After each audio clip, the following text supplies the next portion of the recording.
नमस्कार दोस्तों, आपका मेरे YouTube चैनल सनातन त्योहार में स्वागत है।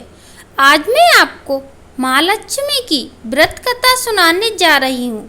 अगर आपको कहानी पसंद आए तो कमेंट बॉक्स में महालक्ष्मी मैया की जय अवश्य लिखिए।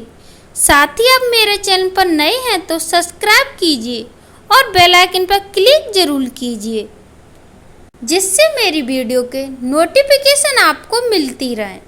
इस साल 11 सितंबर 2024 से महालक्ष्मी व्रत की शुरुआत होगी और 24 सितंबर 2024 को इसका समापन होगा। महालक्ष्मी व्रत भाद्रपद मास के शुक्ल पक्ष की अष्टमी तिथि के साथ शुरू होता है। इस दिन राधा रानी के जन्म के रूप में राधा अष्टमी का पर्व भी मनाया जाता है। महालक्ष्मी व्रत आज से शुरू होगा, 16वें दिन यानी 17 सितंबर को समाप्त होगा। आज के दिन विधि पूर्वक और श्रद्धा से महालक्ष्मी का व्रत रखा जाता है। इससे देवी लक्ष्मी प्रसन्न होती हैं और भक्तों पर अपनी कृपा दृष्टि बनाए रखती हैं।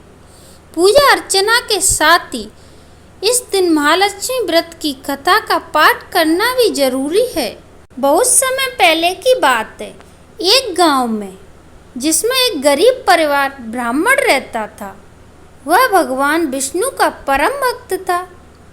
वह नियम पूर्वक विष्णु की पूजा करता था। एक बार हरि विष्णु ने उस ब्राह्मण को पूजा से प्रसन्न होकर उसे वरदान मांगने को कहा। तब ब्राह्मण ने इच्छा जाहिर की कि लक्ष्मी जी का निवास उसके घर में हो। यह सुनकर विष्णु जी ने लक्ष्मी जी की प्राप्ति का मार्ग ब्राह्मण को बता दिया। विष्णु जी ने कहा कि मंदिर के सामने एक स्त्री आती है जो यहाँ आकर उबले थोपती है। उसे अपने घर आने का निमंत्रण दे दो। वह धन की देवी है। जब लक्ष्मी जी तुम्हारे घर आएंगी तो तुम्हारा घर धन्य धान से भर जाएगा।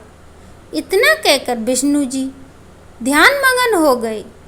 अगले दिन सुबह 4 बजे से मंदिर के सामने ब्राह्मण आकर बैठ गया। कुछ ही देर में माँ लक्ष्मी जी उबले थापने आई। ब्राह्मण ने उनसे उसके घर आने का निवेदन किया। यह सुनकर लक्ष्मी जी समझ गईं कि यह सब विष्णु जी ने ही उसे करने के लिए कहा है। तब उन्होंने ब्राह्मण से कहा कि तुम महालक्ष्मी का व्रत करो। यह व्रत 16 दिनों तक व्रत करने और 16वें दिन रात को चंद्रमा को अर्घ देने के बाद तुम्हारा मनोरथ पूरा होगा। इसके बाद लक्ष्मी जी की पूजा कर ब्राह्मण ने देवी को उत्तर दिशा की ओर मुंह करके पुकारा। उसकी तपस्या से प्रसन्न होकर माँ ने अपना पूरा वचन किया। तभी से इस व्रत की पूरी श्रद्धा से किया जाता है। ऐसा करने से व्यक्ति की माँ का आशीर्वाद प्राप्त होता है। ऐसा करने से व्यक्तियों को माँ का आशीर्वाद प्राप्त होता है। एक समय महर्षि श्री वेदव्यास जी हस्तिनापुर पधारे। उनका आगमन सुन महाराज धृतराष्ट्र उनको आदर सहित राजमहल में ले गए। स्वर्ण सिंहासन पर विराजमान कर चढ़ तक ने उनका पूजन किया। श्री व्यास जी, माता कुंती तथा गांधारी ने हाथ जोड़कर प्रसन्न किया।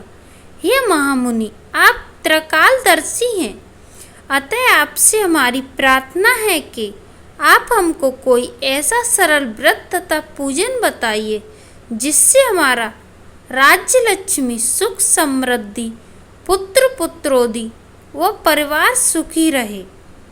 इतना सुन श्री वेदव्यास जी कहने लगे, हम एक ऐसे व्रत का पूजन और वर्णन कहते हैं जिसे सदा लक्ष्मी जी का निवास होकर सुख समृद्धि की वृद्धि होती है।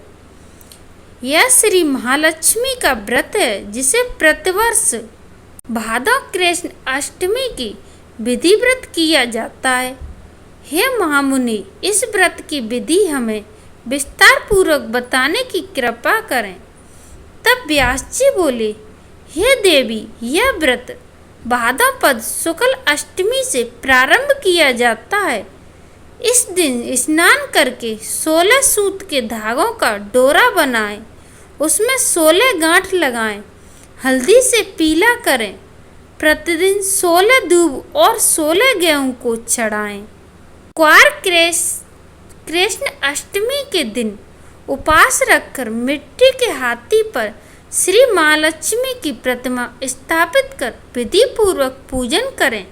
इस प्रकार श्रद्धा भक्ति सहित महालक्ष्मी का पूजन व्रत करने से आप लोगों की राजलक्ष्मी में सदा अभिवृद्धि होती रहेगी। इस प्रकार व्रत का विधान बताकर श्री वेद व्यास जी अपने आश्रम को प्रस्थान कर गए। इधर समय अनुसार भाद्रपद शुक्ल अष्टमी से गांधारी तथा कुंती अपने महल में नगर की स्त्रियों सहित व्रत का आरंभ करने लगी।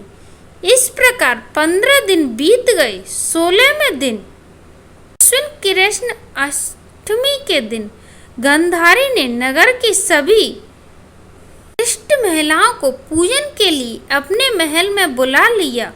माता कुंती के यहाँ कोई भी महिला पूजन के लिए नहीं आई। साथ ही माता कुंती को भी गांधारी ने नहीं बुलाया। ऐसा करने से माता कुंती ने अपना बड़ा अपमान समझा। उन्होंने पूजा की कोई तैयारी नहीं की एवं उदास होकर बैठ गईं। जब पांचों पांडव युधिष्ठिर, अर्जुन, भीम, नकुल और सहदेव महल में आए तो कुंती को उदास देखकर पूछा, हे माता, आप इस प्रकार उदास क्यों हो? आपने पूजन की तैयारी क्यों नहीं की? तब माता कुंती ने कहा, हे पुत्र, आज महालक्ष्मी जी की व्रत का उत्सव गांधारी के महल में मनाया जा रहा है। उन्होंने नगर की समस्त महिलाओं को बुला लिया है और उसके 100 पुत्र ने मिट्टी का एक विशाल हाथी बनाया है। जिस प्रकार सभी महिलाएं उस बड़े हाथी का पूजन करने के लिए गांधारी के यहाँ चली गईं, लेकिन मेरे यहाँ कोई नहीं आई है। यह सुनकर अर्जुन ने कहा, हे माता, आप पूजन की तैयारी करें और नगर में बुलावा लगा दें कि हमारे यहाँ स्वर्ग के ऐरावत हाथी की पूजन होगी। इधर माता कुंती ने नगर में ढिंढोरा पिटवा दिया और पूजा की विशाल तैयारी होने लगी। उधर अर्जुन ने बाण के द्वारा स्वर्ग से ऐरावत हाथी को बुलाया। इधर सारे नगर में शोर मच गया कि कुंती के महल में स्वर्ग से इंद्र का ऐरावत हाथी पृथ्वी पर उतरकर पूजा करवाने आया है। यह समाचार सुनकर नगर के सभी नर नारी, बालक एवं वृद्धों की भीड़ एकत्रित होने लगी। इधर गांधारी के महल में भी हलचल मच गई। वहाँ एकत्रित हुई सभी महिलाओं अपनी अपनी थाली लेकर कुंती के महल की ओर जाने लगी। देखते ही देखते कुंती का सारा महल ठसाठस भर गया। माता कुंती ने ऐरावत को खड़ा करने हेतु उनके रंगों को चौक पुरवाकर नवीन रेशमी वस्त्र बिछवा दिए। नगरवासी स्वागत की तैयारी में फूलमाला, अबीर, गुलाब, केसर हाथियों में लाए पंक्तिबंद खड़े थे। जब स्वर्ग से ऐरावत हाथी पृथ्वी पर उतरने लगा तो उसके सभी आभूषण की ध्वनि गूंजने लगी। ऐरावत के दर्शन होते ही जय जयकार के नारे लगने लगे। सायंकाल के समय इंद्र का भेजा हुआ हाथी ऐरावत माता कुंती के भवन के चौक में उतर आए। तब सब नर नारी ने फूलमाला, अबीर, गुलाब, केसर आदि सुगंधित पदार्थ चढ़ाकर उसका स्वागत किया। राज्य पुरोहित द्वारा ऐरावत पर महालक्ष्मी जी की मूर्ति स्थापित करके वेद मंत्रों का उच्चारण द्वारा पूजन किया। नगरवासियों ने भी महालक्ष्मी का पूजन किया। फिर उनके प्रकार के पकवान लेकर ऐरावत को खिलाए और यमुना का जल उसे पिलाया। राज्य पुरोहित द्वारा सभी महिलाओं ने महालक्ष्मी का पूजन किया। 16 गांठों वाला डोरा महालक्ष्मी को चढ़ाकर अपने अपने हाथों में बांध लिया। ब्राह्मणों को भोजन कराया गया। दक्षिणा के स्वरूप आभूषण, वस्त्र आदि दिए गए। उसके बाद महिलाओं ने मिलकर मधुर संगीत लहरिया के साथ भजन कीर्तन कर संपूर्ण रात्रि महालक्ष्मी का व्रत का जागरण किया। दूसरे दिन प्रातः राज्य पुरोहित द्वारा मंत्रोच्चारणों के साथ जलाशय में महालक्ष्मी की मूर्ति का विसर्जन किया गया। फिर इबारत को विदा कर इंद्रलोक में भेज दिया गया। इस प्रकार जो भी स्त्री महालक्ष्मी का विधि पूर्वक व्रत एवं पूजन करती है, उनके घर में धन्य धान से पूर्ण रहती हैं तथा उनके घर में महालक्ष्मी सदा निवास करती हैं। बोलिए महालक्ष्मी की जय। धन्यवाद दोस्तों।